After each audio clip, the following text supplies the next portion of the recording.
నమస్తే, నేను మీ Devi. Welcome back to Devi lifestyles. ఈరోజు వీడియోలో హాఫ్ కేజీ చికెన్తో సూపర్ టేస్టీగా చిక్కటి గ్రేవీతో కర్రీ ఎలా ప్రిపేర్ చేసుకోవచ్చో చూపిస్తున్నాను. సింపుల్ ఇంగ్రీడియంట్స్తో అయిపోవాలి, కానీ డెలిషియస్గా ఉండాలి. అలా ఉండాలి అంటే చికెన్ కర్రీ ఒకసారి ఇలా ట్రై చేయండి. ఎన్ని చికెన్ కర్రీస్ చేసినా కొన్ని వెరైటీస్ మన ఫేవరెట్ అయిపోతూ ఉంటాయి. అలా చికెన్తో చేసుకునే రెసిపీస్లో ఇది నా ఫేవరెట్. చపాతీ, రోటీ, బిర్యానీ ఇలా ఎందులోకైనా బెస్ట్ కాంబినేషన్. చికెన్ కర్రీ ఎలా తయారు చేసుకోవాలో చూసేద్దాము. దీనికోసం హాఫ్ కేజీ చికెన్ తీసుకొని శుభ్రంగా 2-3 సార్లు క్లీన్ చేసుకోవాలి. చికెన్ మీడియం సైజ్ ముక్కలుగా తీసుకోవాలి. దీనిలో 1 టేబుల్ స్పూన్ సాల్ట్ వేసుకోవాలి. దీనిలో 1 నిమ్మకాయ రసం తీసుకోవాలి.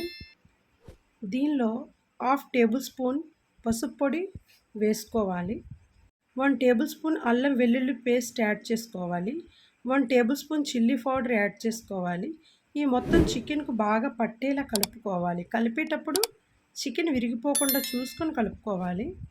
దీనిపై మూత పెట్టుకొని 1/2 అవర్ పాటు ఫ్రిడ్జ్లో మ్యారినేట్ చేసుకోవాలి. ఇలా మ్యారినేట్ చేసుకోవడం వల్ల చికెన్ ముక్కలు సాఫ్ట్గా అవుతాయి. చికెన్ కర్రీలో కావాల్సిన మసాలాలను తయారు చేసుకుందాం. 6 యాలకులు, బిర్యానీ పువ్వులు, లవంగాలను, కొన్ని మిరియాలను మిక్సీలో యాడ్ చేసుకోవాలి. దీనిలో 1/2 టేబుల్ స్పూన్ గసగసాలు, 1/2 టేబుల్ స్పూన్ సాజీరా, 1/2 టేబుల్ స్పూన్ జీలకర్ర, 1/2 టేబుల్ స్పూన్ ధనియాలు, 4 జీడిపప్పులు యాడ్ చేసుకుని మెత్తని పౌడర్ వచ్చే వరకు గ్రైండ్ చేసుకోవాలి. ఈ పౌడర్ని పక్కన పెట్టుకోవాలి.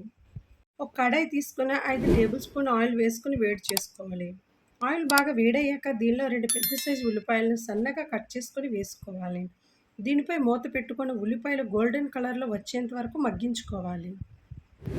ఉల్లిపాయలు బాగా ఫ్రై అయిపోవాలి. ఈ మాదిరిగా వస్తే సరిపోతుంది. ఇప్పుడు దీనిలో ముందుగా మ్యారినేట్ చేసి పెట్టుకున్న చికెన్ యాడ్ చేసుకోవాలి. చికెన్, ఉల్లిపాయలు బాగా కలిసేటట్టుగా కలుపుకోవాలి.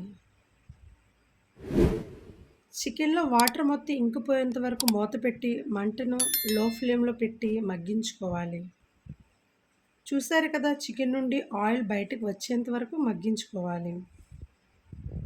ఇప్పుడు దీనిలో మనం ముందుగా గ్రైండ్ చేసి పెట్టుకున్న మసాలా పౌడర్ మొత్తం యాడ్ చేసుకోవాలి.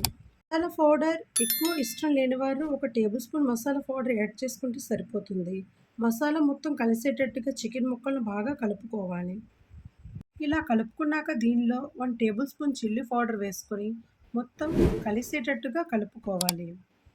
నేను కర్రీలో ఎక్కడ వాటర్ యాడ్ చేయకుండా చేస్తున్నాను. మూత పెట్టి చికెన్ 5 నిమిషాల పాటు లో ఫ్లేమ్లో పెట్టి మగ్గించుకోవాలి.